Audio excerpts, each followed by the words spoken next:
Hi, everybody, and welcome to Friday Night Flock Talk. I'm Robin Sullivan of the Leather Elves. I hope you're all doing well.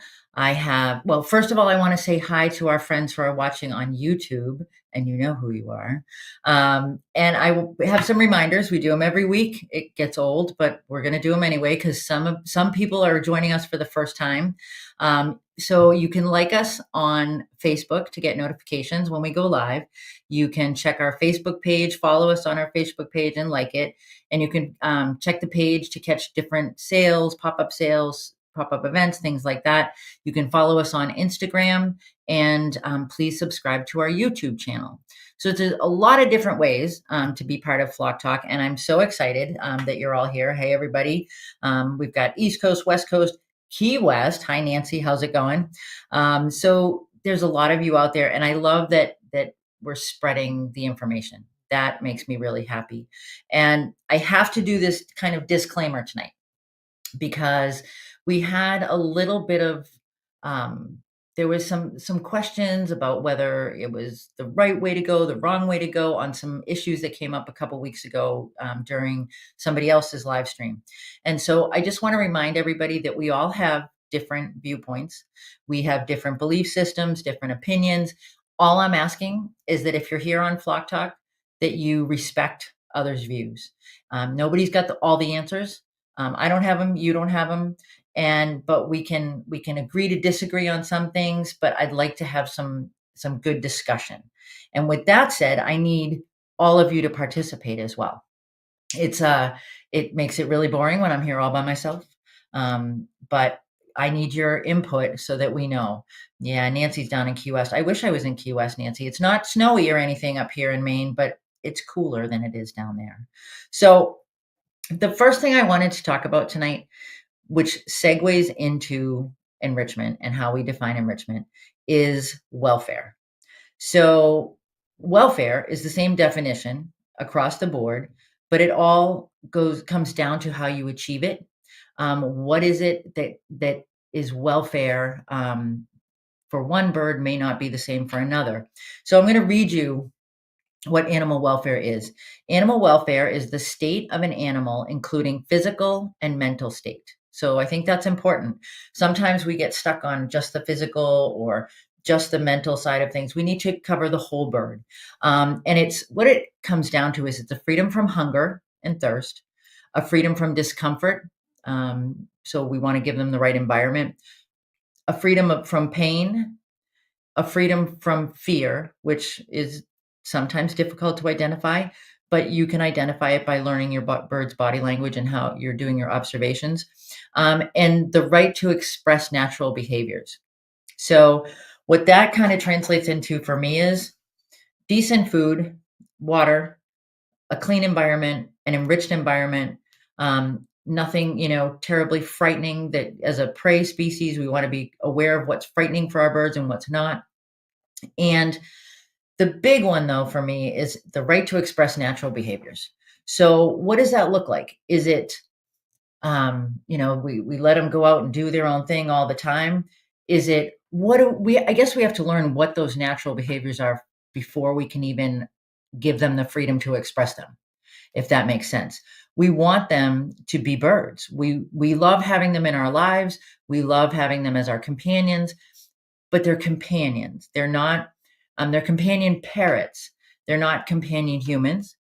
They may be your best friend, but they're still parrots when it comes right down to it. So we want to allow them the right to express those natural behaviors. And how do we elicit those behaviors? How do we make that happen?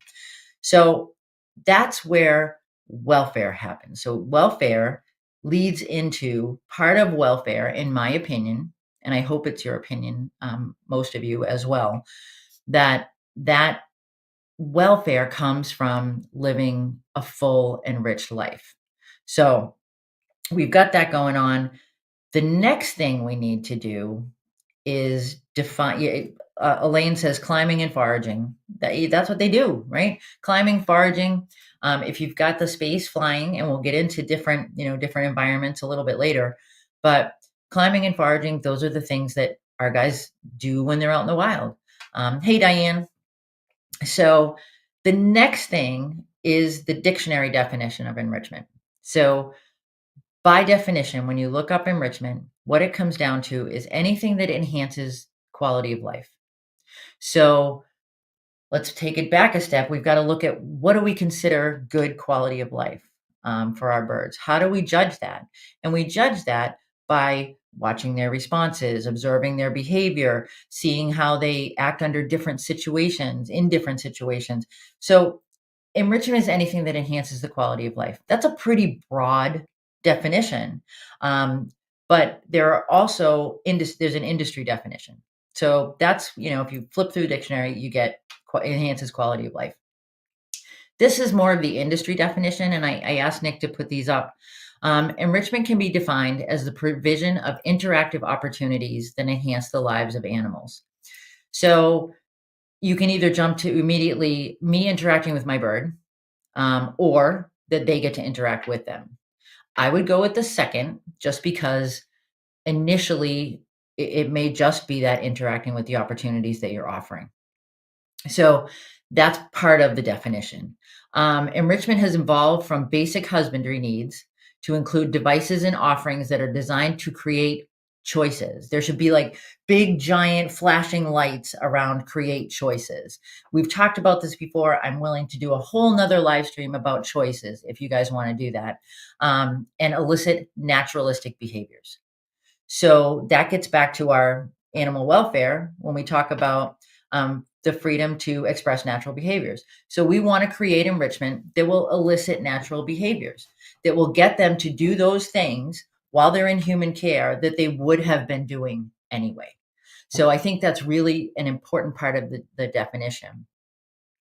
And it also, I wanted to put in here too, that the activity levels of birds in the wild suggest that under human care, they can benefit from mental and physical stimulation. So hopefully that says to you guys, we didn't just make this up, that we aren't going, yeah, you got to buy toys because I have to pay my rent. That's why the leather elves exist. And it doesn't. Um, we want to enhance their level of activity. Because when you look at a bird in the wild and you look at all that they're doing that climbing and that foraging that Elaine mentioned. They're flying in most cases. They're interacting with other members of their flock. And I think that's where they get their mental and physical stimulation from. So there's a definite direct correlation to behavior in the wild and behavior in our homes or in facilities. And I think it's a matter of we may not be able to directly copy that, but we can enhance that level of activity. I don't know about you guys, but I remember when I would go to the zoo as a little girl, and I'd see all the lions and they'd be pacing back and forth. And I thought that's what lions did. I thought, wow, they just walk around all day and, hunt things.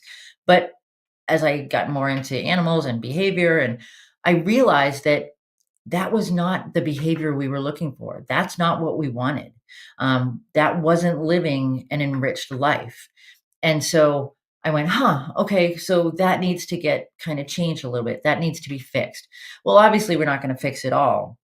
But I think we can work towards that goal.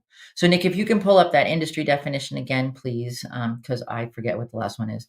Yeah, creating choices and how to offer them. Eva, that's what it's all about. So enrichment also provides opportunities for birds to make choices and exhibit those natural behaviors such as foraging, bathing, flying, and nesting. And I think, sometimes there's a very blurred line between what's a husbandry behavior, what's something that we're doing just for husbandry needs versus what we're doing for enrichment. And people say, oh, well, bathing, that's something that's a husbandry behavior. That's something that's supposed to happen anyway. Well, you can provide it in an enriching way, with a little bit of a twist to it, and then it becomes an enrichment situation. So there's that fine line between, and I think we get hung up because we say, oh, okay, so I got to do this, this, and this, or this is the right thing to do. This is what I should always be doing. For instance, offering those bathing opportunities. And it's husbandry. And I can also tell you guys, working in the zoo field, there was always a discussion of, well, that's part of the schedule. That's part of the husbandry schedule. Well, not necessarily always the case. So we need to add that enrichment. We need to add that and make sure it's on the check. There's a checkbox for it. Make sure it's on the list so that it is definitely happening. So we've got the definition. We know what we're looking for. Yeah, Tiffany, it's much more enjoyable for her to see her birds being enriched inside their cages and out. We want to do it. We want to create it everywhere. We want to offer them the opportunity to be enriched inside their cage, outside their cage, on the play stand, outside in the aviary if you've got one, wherever that may be. We want to make sure we're offering those choices and that opportunity to interact as they would if they weren't in our care. So different birds. I I would hope that none of you would say the same enrichment is good for a budgie and a greenwing. In some cases it is, whether if it's a sensory opportunity, not necessarily a device, but we want to look at what's their species specific needs. What does this species do in the wild that we can kind of make happen? So it's not all the same. It's yeah, absolutely, Pam. It's up to them whether what we are doing is enriching or not. They make the call. 100%. That's where choice comes in. Okay. That's where we look at it and say, okay, I worked for 5 hours creating this opportunity for my birds and they didn't do anything with it. Okay. Well, obviously there's some component to it that needs to be tweaked or needs to change a little bit so that it does hopefully become enriching. It's not always a out of the ballpark home run. We offer things sometimes and we go, okay, they really hate this. This isn't working. Or we don't give it enough time. And then we just pull it out. So we've got to think about we've it's part of that observation piece that we talked about with Lara last week. When you're observing, when you're watching what your birds are doing, that's how you figure out what's enriching. And it's not the same. It's definitely not the same. Macaws versus lorikeets. Okay. You are probably not going to provide the same types of opportunities. And why is that? Well, lorikeets are not going to interact with a big wooden toy the same way a macaw would. It's just not going to happen. And there is that budgie that thinks it's a macaw, but you're going to offer those big wooden pieces to a bird that's got that beak and that physiology that's set up to use that type of enrichment. And not every macaw is going to love that option. I've had people tell me, my big macaw doesn't like wooden toys, doesn't play with wooden toys. I sometimes want to go, are you sure?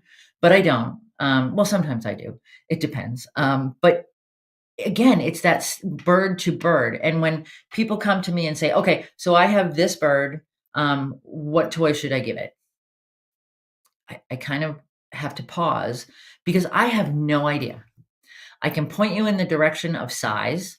I can point you in the direction of texture, but I have no idea because I don't live with your bird. I've never watched your bird. I don't know what they do. Excuse me. So I'm going to say, well, you could try this if your bird is like this. If your bird's a big chewer, I would suggest this. It has big wooden pieces on it.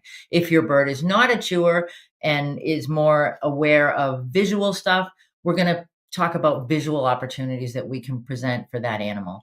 We're going to talk about, is it maybe more enriched by sound? Is it more enriched by interactions with you? Maybe that's the biggest type of enrichment a bird wants. That's what that bird wants. And Elaine says, as long as she hides a nut in the wood, then Kamala will love that piece of wood. This is the look. This is the interaction. That bird's enjoying that interaction, and so is that human. But we really want it to be a positive interaction. We want it to be what works for that particular bird. And we need to know the bird in order to know what works. The other thing is age matters. I always tell you guys I'm getting old and it's getting rougher and rougher. And maybe that's the same situation for your birds. Maybe you've got a baby. Nick, can you pull up if you've got them queued up, I don't know, the pictures of the greenwing with the toy on the play stand? And if you don't, that's okay too. We can come back to it. But I'm probably okay. So this is a baby green wing at Kiko's Toy Chest out in Tacoma, and you're not going to probably offer this same level of difficulty to an older bird, to a significant, this is a baby, but to a significantly older bird. If you've got a bird that's starting to slow down a little bit, moving around the cage, maybe not getting out on a play stand as much, um, you're not going to provide the same thing. So, you say to me, well, Robin, that's a green wing. I have a green wing. He's, 75 years old. Well, I'm not going to provide the same kind of enrichment because age does matter in some situations. Age does matter. And you just have to watch it. I mean, this is the level of difficulty. They're going to work for certain things. I mean, that's got a food reinforcer right on it. So they're going to, go for that. But do you really want to provide enrichment if it's more work than your bird is actually capable of doing? It's not, I'm not saying don't challenge them, because that's super important, that you challenge your birds, that you give them things that make them have to work a little bit, that make them have to really engage, or you offer things that might be a little bit different and novel, and so there is that challenge to it. But know where that limit comes in. And so when you're looking at what's enriching for a 75-year-old green wing versus what's enriching for a baby green wing, it's probably going to be a very different offering. Yeah, Michelle says she's seen a change in how Shadow interacts with stuff as he's gotten older, and it's definitely the case. And I mean, I always tell you guys, don't anthropomorphize, right? But think about how you interact with your environment versus how you interacted with it 20 years ago, 30 years ago, 40 years ago, for those of you that have that kind of experience under your belt. But think about how different your interactions are than when you were significantly younger. And the physical condition of the bird also matters. Nick, I think I put a picture of an Amazon in there with a heart. If not, I'm sorry. But the physical condition, that's not the one, but that's a good one. So there it is. This bird has some significant arthritis going on, and well, the other cool thing about this picture is this bird hadn't been outside in a long, long time. She was at a facility, and she hadn't been outside, and it was because there was a big flight of Amazons, and the big flight would have been overwhelming for her. And so it would not have been enriching. Tiffany, inside and outside the cage, inside, outside the house, whether it's an outdoor avia or an indoor, this bird definitely benefited from being outside, but couldn't handle the big flock situation. So what we did was we put her in her cage and we pushed the cage outside. So she got to be out in the sun, but her physical condition didn't allow her to interact with some enrichment. So you have to modify it that way. Putting her out in the flight would not have been enrichment for her. This definitely was in the security of her own cage, outside in the flight. So she got to interact with those other birds through the cage. She got to have sunshine, and it was a very positive experience for her. But we had to really figure out how to make that happen, so that it worked for her. So different birds, different needs for different birds. Tiffany says she has a shy green cheek who would try to bathe in a very small water bowl. She decided to get him a wider and shallow bowl. What a joy it is to see him enjoy his bath with his entire body with room to spare. His joy was her joy. And that's the thing. You kind of have to modify things sometimes. A parakeet probably would have been happy in that little tiny water bowl.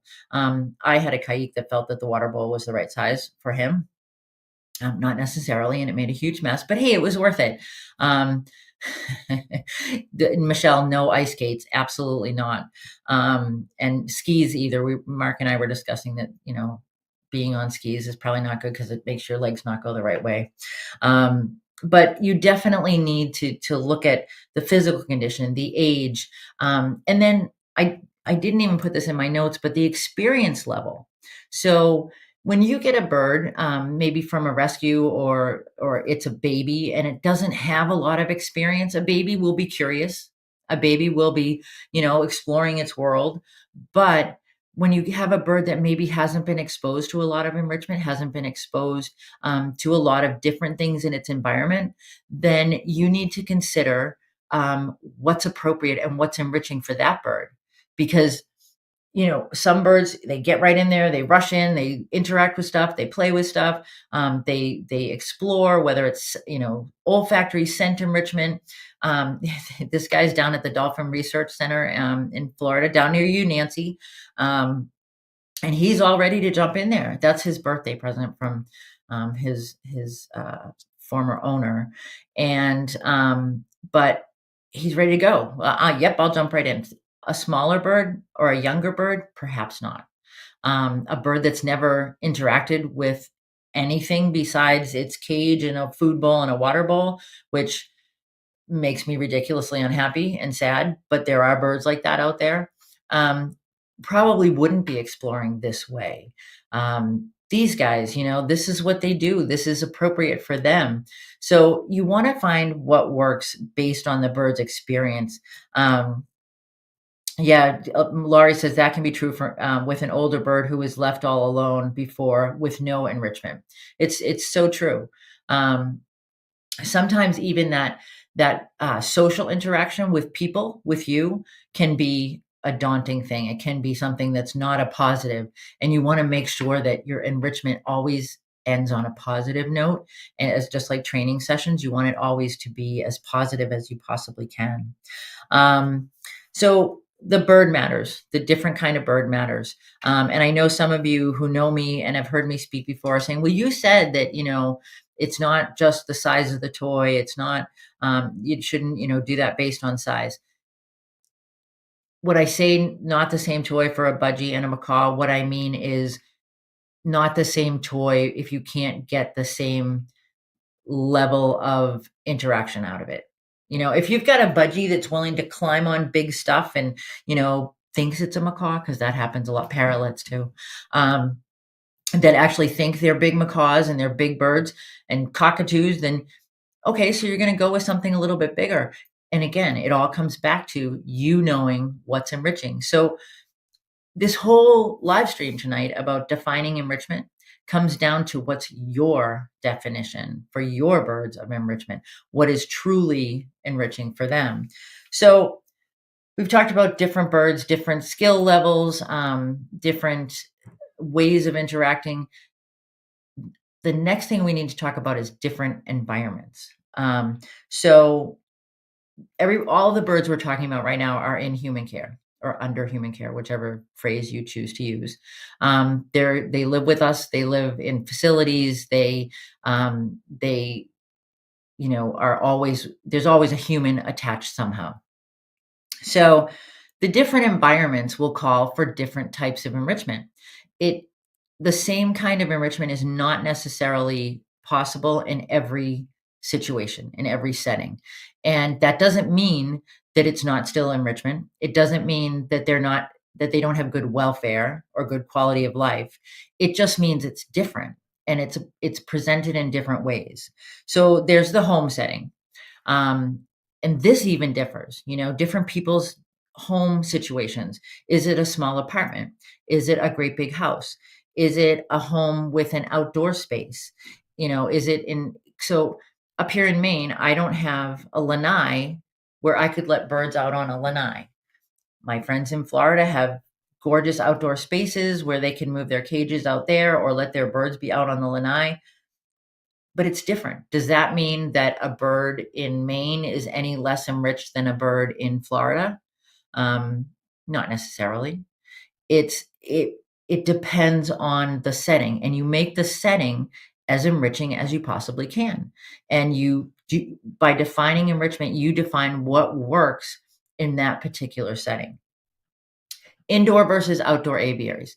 So again, wouldn't it be fabulous if we could all have outdoor aviaries?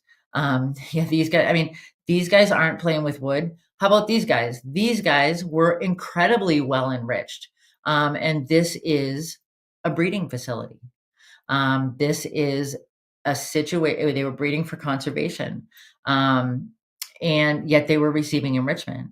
And being outside and in a flock and working on the enrichment items that they had presented to them as a flock was very enriching for them. Is this the same for somebody that doesn't have an outdoor aviary? No, it's not. Does that mean again that the birds that don't have yes, Laurie, those are my nut rings. Does it mean that they don't have as good a life because they don't have an outdoor aviary? No, it doesn't. I've got people who say to me, they have to be out, they have to spend so much time outdoors. How many hours a day should they be outside? And how many hours a day should they be in the cage? And how many hours a day should they be on the perch? I don't have answers for any of those questions because there's nothing that's consistent across the board. It depends on, what your situation looks like. So the other thing is I've always said that as far as auditory enrichment, the whole like big flock scream and being really loud and gregarious with your birds when they want to scream in the and at night, you should go for it. You should make it happen. It's highly enriching. That's all well and good unless you live in an apartment with nasty neighbors, or even good neighbors are not going to be thrilled if you're having the squawk party with your birds every morning and every night.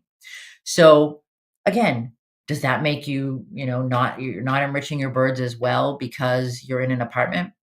No, you're going to provide other forms of enrichment. You're going to provide other ways for them to be enriched. It doesn't have to be the same across settings. The other thing I wanted to talk about is facilities. So there are all different kinds of facilities that birds live in.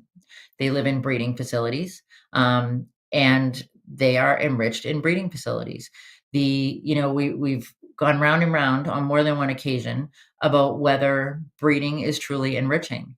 I can tell you guys that I was consulting at the Rotterdam Zoo many years ago, and I went and I was doing my talk and everybody's listening, but there was sometimes there was like a look of, "What is she talking about?" And I thought, "Okay, maybe it's a language barrier." And then we took a break, and I realized that, everyone was they were understanding what I was saying. There was not a language there was on my part, I didn't speak their language, but they all spoke mine. So they were understanding what I was saying. But they made the comment to me during break that their animals were breeding, so they were enriched. And it made me take a step back because breeding is enriching. I mean, if you look at the primary reinforcers, some people will argue that it's um, food, water. The primary things you need are food, water, and there's a question about whether sex is another primary um, reinforcer, and it there's a huge discussion that yes, it is. So when we're talking about things that are reinforcing, we're talking about things that are enriching, right? By definition, it enhances the quality of life. So if you've got birds that are breeding, there is an argument out there, and it's a fairly valid one that breeding is enrichment. It doesn't mean that you have to agree with that, but not only are they breeding, but birds that are breeding are generally in good health. So, I mean, you don't have sick birds breeding. So birds that are in good health, birds that are getting, Michelle said it kind of makes sense if you think of it as breeding equals their job. So it is, and we don't some of us go to work and we don't like it. Okay. We don't like our jobs.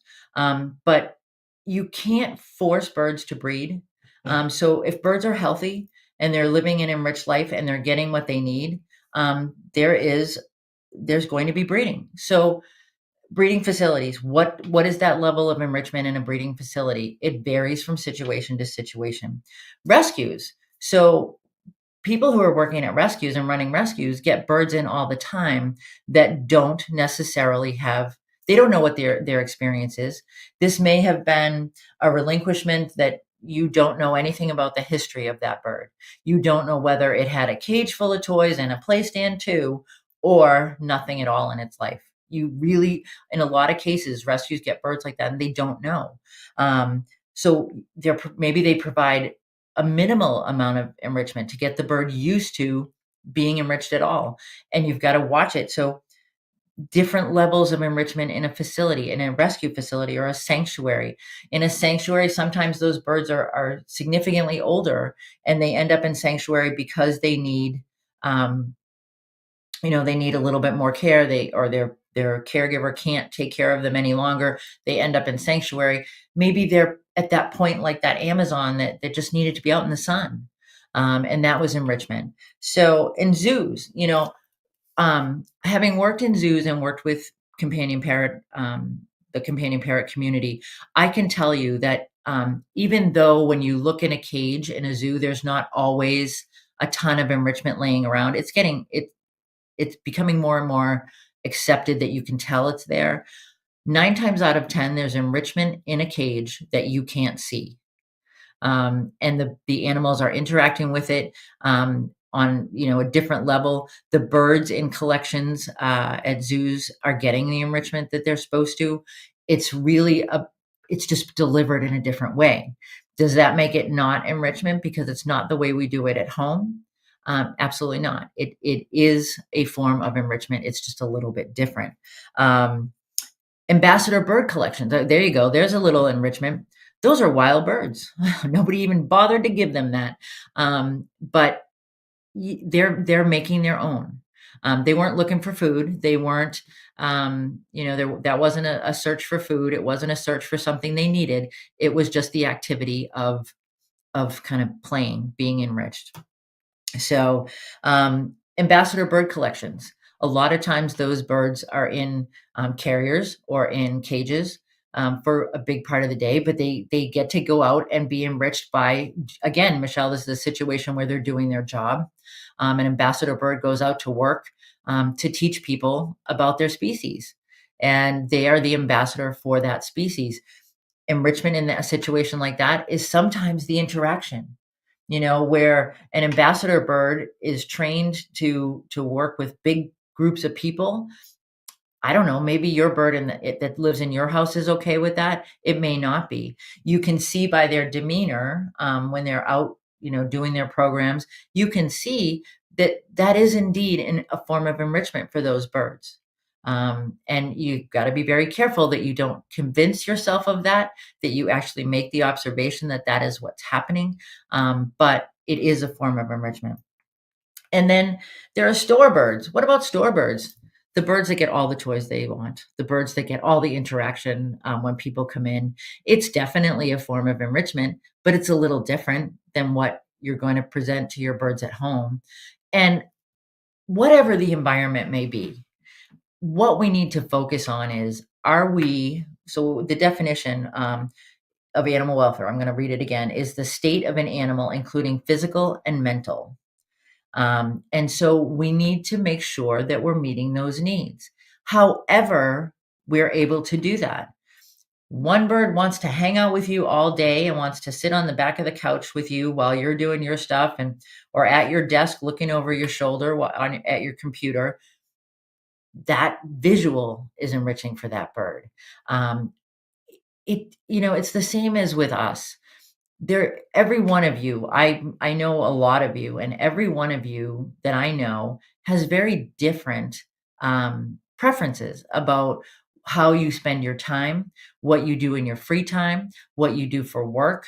All of you have very different perspectives on that. You're from different parts of the country, so the way you spend your free time is different. You don't, maybe if you're up here in the Northeast or the Pacific Northwest, you spend less time out during the winter than our friends down in Florida or our friends in Texas. And so, I mean, that's the thing is they're all different and we're all in different settings and we all find our own enrichment. So we need, as good caregivers, yeah, on your arm as you type, Michelle, absolutely.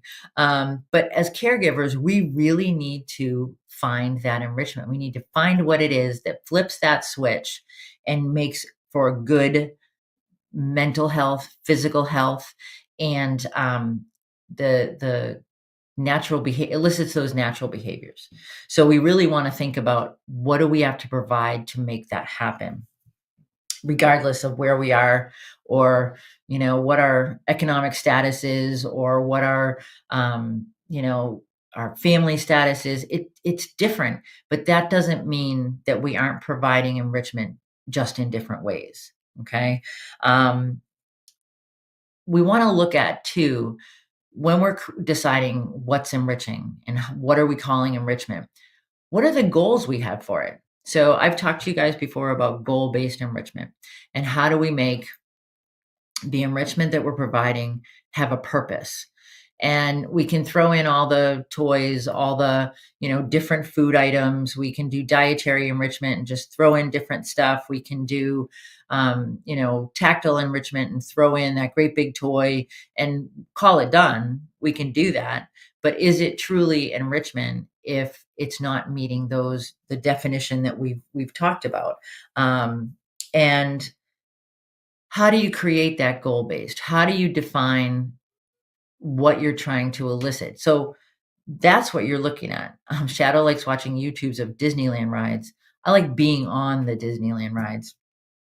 But, so maybe Shadow and I will go, and Shadow can watch them, and I'll just ride the rides, and we'll take turns. It's a possibility, Michelle. We'll have to talk about that.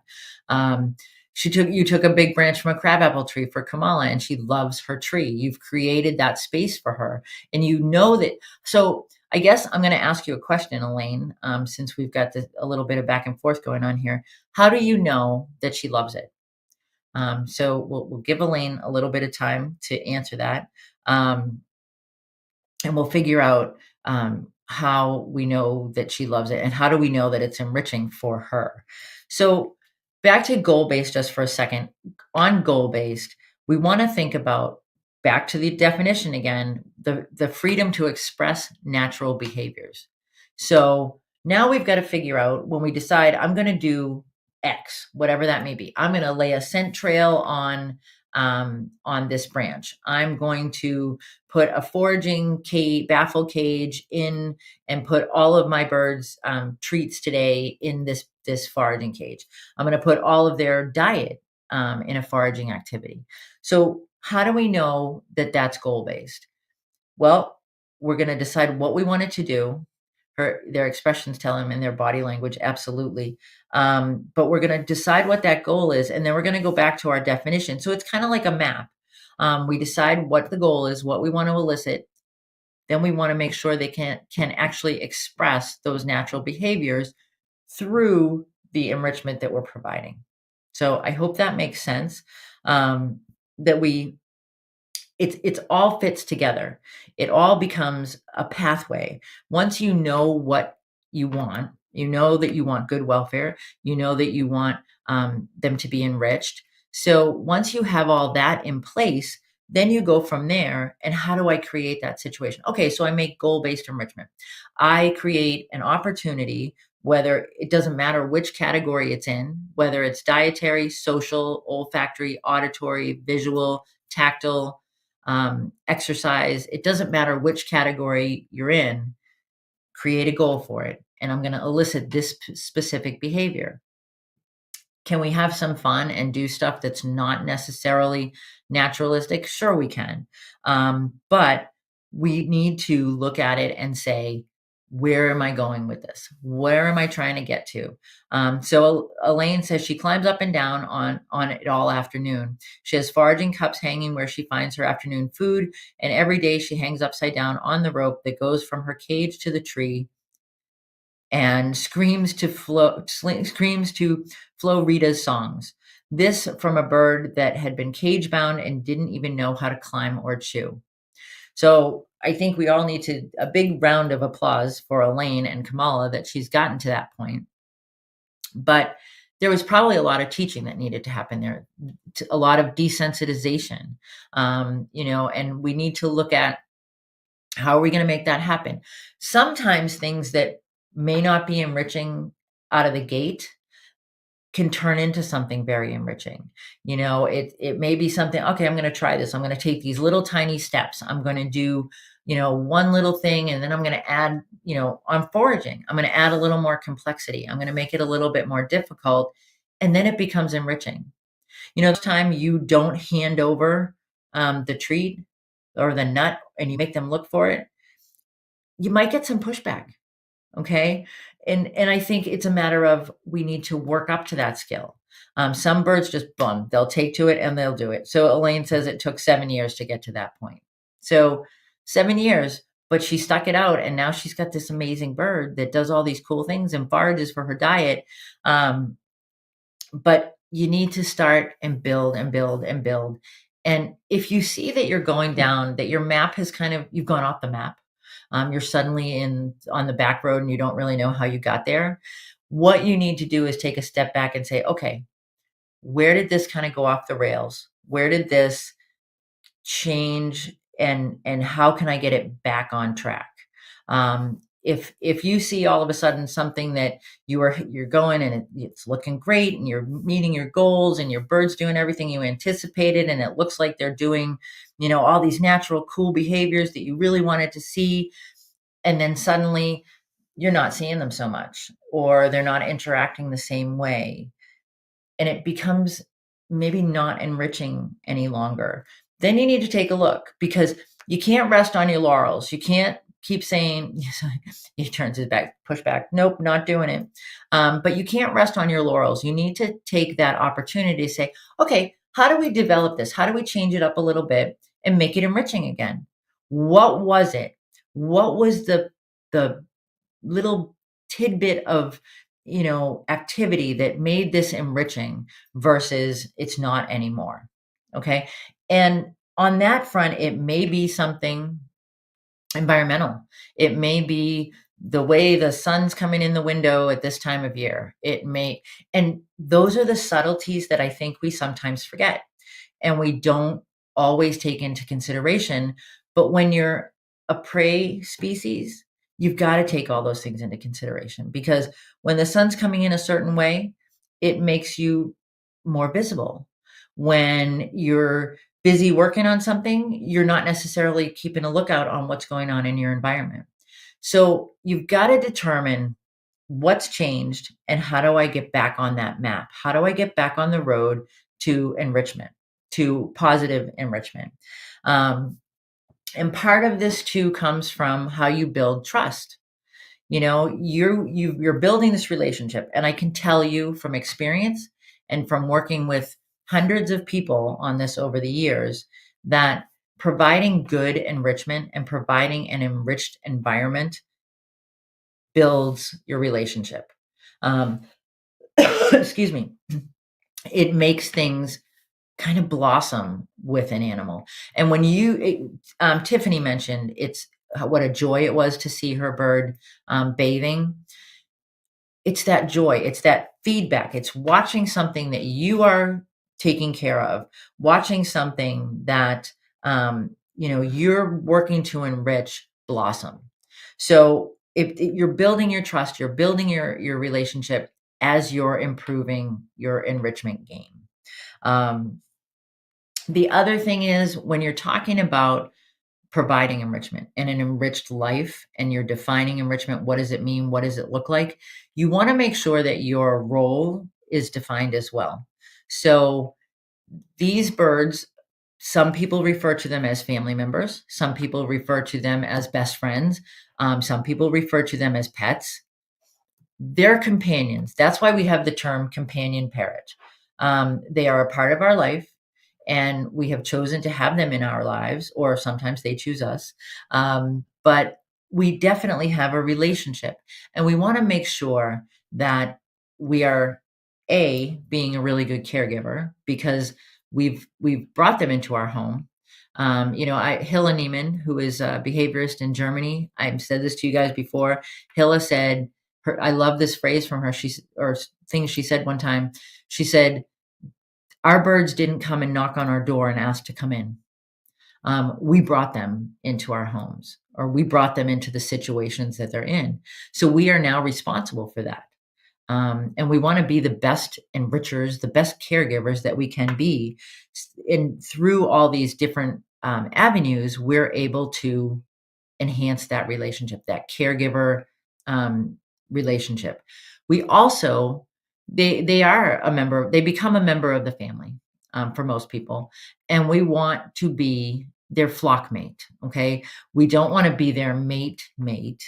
We want to be their flock mate. We are so it's like being part of the cool kids. We want to be part of the gang, right? You know, we've got these birds. We want to be part of their lives.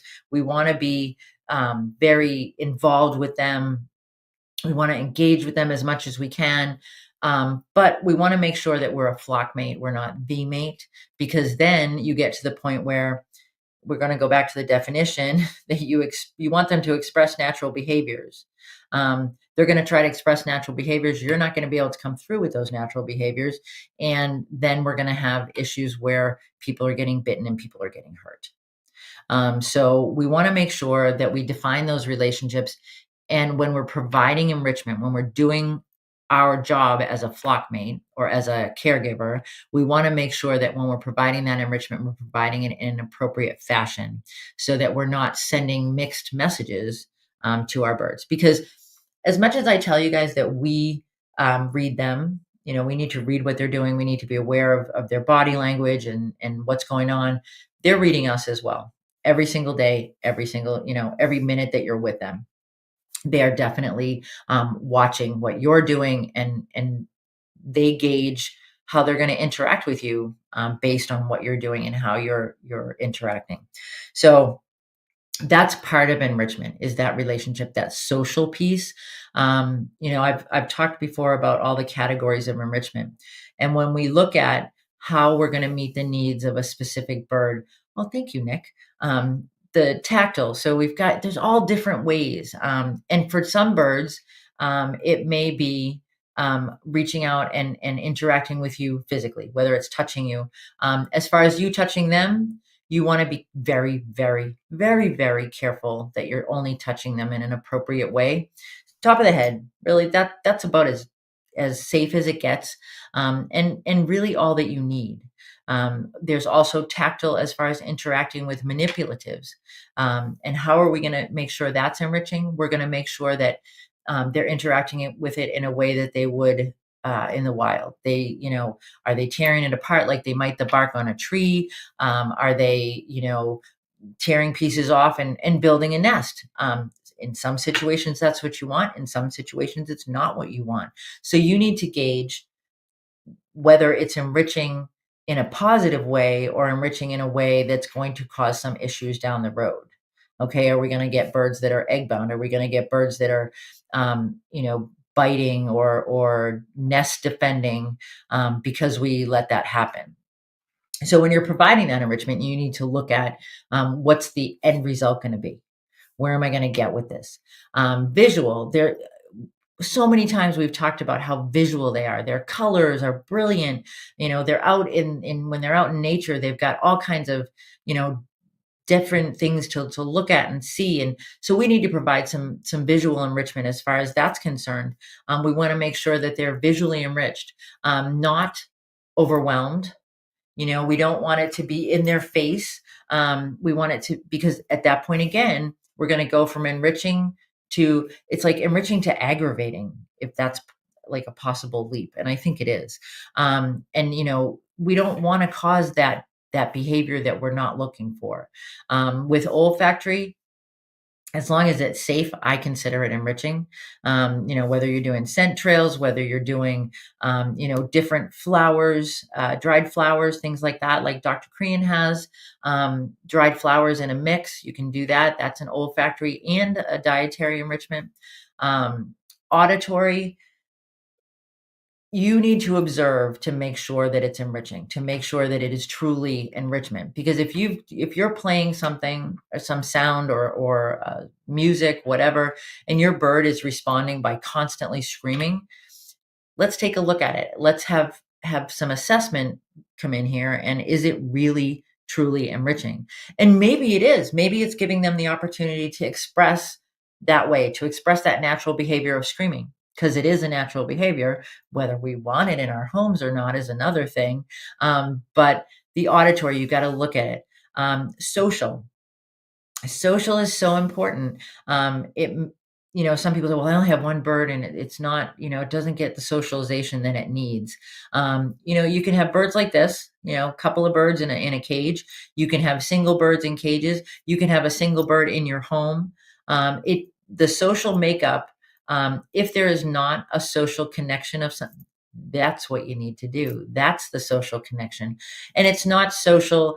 I mean, the two of them, you can see it in that bird's, I was at when this obviously, I was there when this picture was taken, and it was just all kinds of, hoots and hollers and noises and squawking and flapping, and it was a very positive experience, and it was positive for her as well, and but you need to assess that. Some birds, they're not going to want that kind of interaction, and you're gonna know it right away. You're not gonna necessarily. I don't want you to learn it because you've been bitten. I want you to learn it because you see it in the bird before you get bitten. So that social piece, you can provide it, you just need to be sure you're careful with it. Exercise.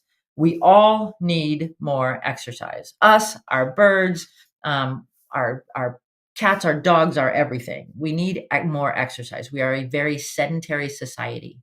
Um, I put this picture in here when I sent him to Nick, and when I was talking about, we need to respect one another. There are some folks who will tell you that a bird that's not flighted is not enriched, is not, it's not a good situation. We want to be sure that it's done safely. And if this is a life choice that you've made, to fly your birds, then by all means, as long as you're doing it safely, flight can be highly enriching. That doesn't mean you can't simulate that, like the picture we saw before.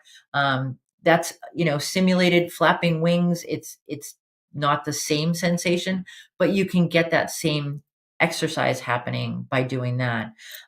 So it's a matter of what's enriching in your setting, in your situation.